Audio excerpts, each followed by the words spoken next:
Hello friends, welcome है आपका हमारे YouTube channel knowledge with Alok Singh Rajput में। आज मैं आपको एसएससी एमटीएस, जैसे कि पता है आपको, एक दो दिन पहले रिजल्ट आ चुका है। उसके बाद का जो प्रोसेस है उसके लिए बच्चे बहुत ही एक्साइटेड हो रहे हैं कि ज्वाइनिंग कब तक होगी, क्या प्रोसेस होने वाला है, अब कब मिनिस्ट्री मिलेगी, कौन सा डिपार्टमेंट मिलेगा, कब मिलेगा, मेडिकल कब होगा, क्या इसमें पुलिस वेरिफिकेशन होगा। ऐसे करके बहुत सारे क्वेरीज और क्वेश्चन जो मुझे भेजे जा रहे हैं, उन सबका मैं एक ही वीडियो में सारे आंसर दे दूंगा और उसमें प्रमोशन ही बताऊंगा। बहुत सारे कैंडिडेट्स हैं, जो स्टूडेंट्स हैं, वो पूछ रहे हैं प्रमोशन प्रोसेस क्या होता है। तो ये सारे ऐसे बहुत सारे डाउट्स जो मैं इस वीडियो में क्लियर करूंगा, इसलिए हमारे साथ इस वीडियो में लास्ट तक बने रहिए। और अगर आपने हमारा चैनल सब्सक्राइब नहीं किया तो प्लीज़ हमारा चैनल सब्सक्राइब जरूर कर लें और उसके साइड में बेल आइकन होता है, उस बेल आइकन को जरूर प्रेस कर लें। चलिए चलते हैं और एक एक करके सारे आपके डाउट्स क्लियर करते हैं। सबसे पहले आप बात करते हैं अब ज्वाइनिंग के बाद का पूरा प्रोसेस टिल ज्वाइनिंग तक। एसएससी एमटीएस का जो फाइनल रिजल्ट आ चुका है उसके बाद का जो ज्वाइनिंग तक का पूरा प्रोसेस होगा, टिल ज्वाइनिंग तक का मैं सारा प्रोसेस बताने वाला हूँ, इसलिए आप ध्यान से सुने। आपके लिए बहुत ही यूजफुल होने वाला है, क्योंकि अगर आप कोई भी प्रोसेस में अगर गड़बड़ करते हैं तो आपको बहुत ही घाटा हो सकता है। वो मैं बताऊंगा क्या उसमें प्रोसेस होगा सारा, और मैं ये भी बताऊंगा क्या घाटा हो सकता है। सबसे पहले आपका अब इसके बाद जैसे ही आपका रिजल्ट आ चुका है, अब इसके बाद आपका हर रीजन का, इस रीजन का सबसे पहले नॉमिनेशन स्टेटस आएगा। उस नॉमिनेशन स्टेटस के हिसाब से हर स्टेट का नॉमिनेशन रीजन वाइज आएगा। रीजन वाइज नॉमिनेशन स्टेटस के बाद में आपको सबसे पहले नॉमिनेशन स्टेटस के बाद आपको मिनिस्ट्री या डिपार्टमेंट चूज करने का आपको मौका मिलेगा। उस मिनिस्ट्री या डिपार्टमेंट चूज करने के बाद में आपको टाइम दिया जाएगा 15-20 दिन, 15 से 20 दिन आपको मौका दिया जाएगा। मिनिस्ट्री आपको अकॉर्डिंग टू योर मार्क्स होगा, उसमें जो दिल्ली के हैं और दिल्ली के हिसाब से चूज करेंगे। और बाकी सब रीजन से अगर आपको लगता है कौन सा मिनिस्ट्री या डिपार्टमेंट चूज करना है, अगर आपको ये जानना है कि कौन सा डिपार्टमेंट है, मिनिस्ट्री अच्छा है दिल्ली में या जैसा भी आपको, या राजस्थान में, यूपी में, बिहार में, साउथ में, कोलकाता में, मुंबई में, कौन सा डिपार्टमेंट आपको अच्छा रहेगा, किसमें क्या मिलने वाला है, या किसमें क्या फैसिलिटीज होती हैं, क्या क्या प्रोवाइड की जाती हैं, सब की इन्फॉर्मेशन मुझे है। अगर आपको लगता है कि ये सब चीज़ें इन्फॉर्मेशन चाहिए तो मैं इसके ऊपर भी एक वीडियो आगे बना दूंगा कि आपको कौन सी मिनिस्ट्री यूज़ करना चाहिए। जैसे आप दिल्ली में हैं तो आपको सबसे पहले MEA, ministry of external affairs, IB, CBI, ये मिनिस्ट्रीज ऐसी हैं जिनमें आपको कम काम के अलावा आपको एक वेस्टर्न क्लास का इंफ्रास्ट्रक्चर मिलेगा और आपको सैलरी भी काफ़ी अच्छी मिलेगी इनमें, तो वर्क प्रेशर भी कम होगा, आपको सारी चीज़ें पढ़ने को भी मौका मिलेगा। ऐसे आपको मुझे इन्फॉर्मेशन है ये सब मिनिस्ट्री की, क्योंकि मैं सब में काम कर रहा हूँ। मैं इनमें से एक मिनिस्ट्री ऑफ इन्फोर्समेंट में काम कर रहा हूँ। तो आप इन सब की इन्फॉर्मेशन है मुझे, तो आप बता दीजिए मुझे, उस पर वीडियो बनाने कमेंट्स में आप बता सकते हैं। तो आपका सबसे पहले नॉमिनेशन स्टेटस आएगा, उसके बाद में आपको मिनिस्ट्री या डिपार्टमेंट चूज करने का मौका मिलेगा। जैसे आप मिनिस्ट्री या डिपार्टमेंट चूज कर लेंगे, इसके बाद आपको बहुत सारी मिनिस्ट्री या डिपार्टमेंट आप जो भी मिल जाएगा, फिर आपको उससे फिर एसएससी से कोई मतलब नहीं है। इसके बाद जैसे ही आपको मिनिस्ट्री या डिपार्टमेंट अलॉट हो जाएगा, उसके बाद में आपको एसएससी से कोई मतलब नहीं, अब वो डिपार्टमेंट ही आपको देखेगा, वही सब कुछ कराएगा। टिल ज्वाइनिंग तक उसी के हाथ में आप रहने, उसी के हैंड से सारी चीज़ें होने वाली है।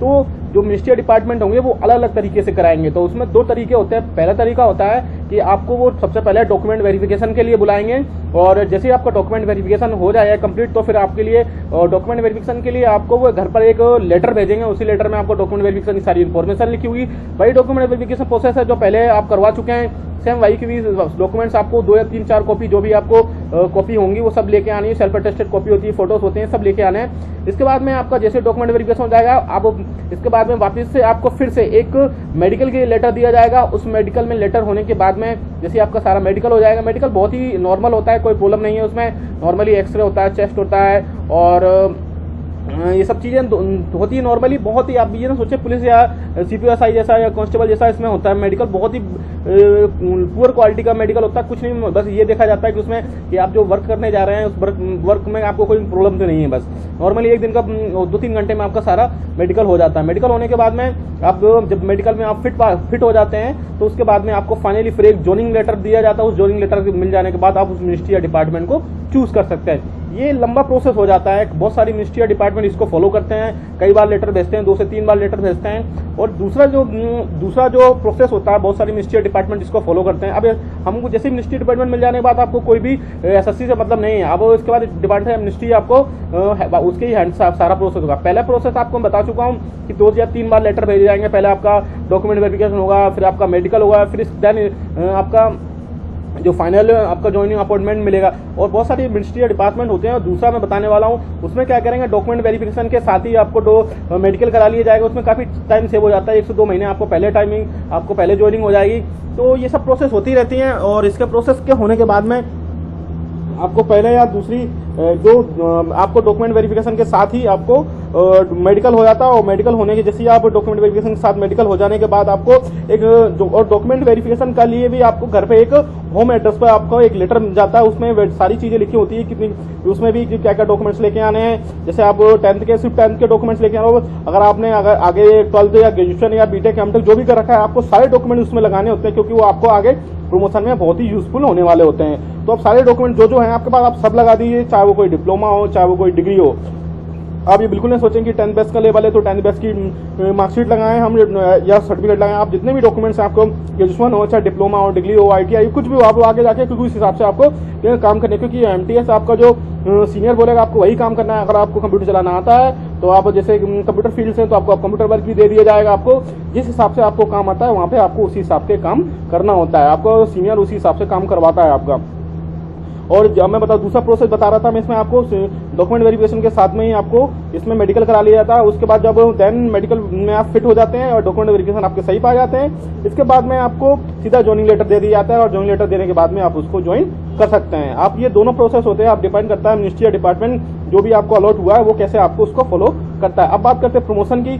तो प्रमोशन इसमें 2 टाइप से होता है। पहला प्रमोशन होता है, दोनों प्रमोशन लेकिन 3 ईयर के बाद होने चाहिए, कम से कम एटलीस्ट आपकी जो सर्विस या जॉब है 3 ईयर की होनी चाहिए। देन आप 2 टाइप से इसमें प्रमोशन होता है, मैं कहूँगा 3 टाइप से प्रमोशन होता है। क्योंकि पहला प्रमोशन तो वो जैसे आप SSC का एग्जाम भी दे सकते हैं, MTS है तो LDC के लिए हर साल आपको पता है आप एग्जाम होता है, डिपार्टमेंटल एग्जाम होता है। वो डिपार्टमेंटल एग्जाम 3 साल के बाद आप SSC के दे सकते हैं। दूसरा होता है डिपार्टमेंटल, खुद जिस डिपार्टमेंट या मिनिस्ट्री में आप जाएंगे उस डिपार्टमेंट मिनिस्ट्री क्या करता है, 3 साल के बाद बाई रैंकिंग भी प्रमोशन करता है। 3-4 साल के बाद में बाई रैंकिंग की प्रमोशन करता है। और उसमें डिपार्टमेंटल उस मिनिस्ट्री या डिपार्टमेंट में एग्जाम भी होते हैं। उस एग्जाम से 10% या 20% जो भी कैंडिडेट लिए जाते हैं वो वहां से प्रमोशन करके आप किए जाते हैं। अगर आप बाई एग्जाम निकाल लेते हो तो बहुत ही अच्छी बात है। आप ये समझिए कि आप 10 साल में आप असिस्टेंट तक पहुंच जाते हैं, LDC UDC, इसके बाद में आप असिस्टेंट और ASO तक पहुंच जाते हैं। इसमें आप अगर हर 3 साल में एक प्रमोशन लेते जाते हैं तो आप काफी अच्छा प्रमोशन भी काफी अच्छा प्रोसेस है।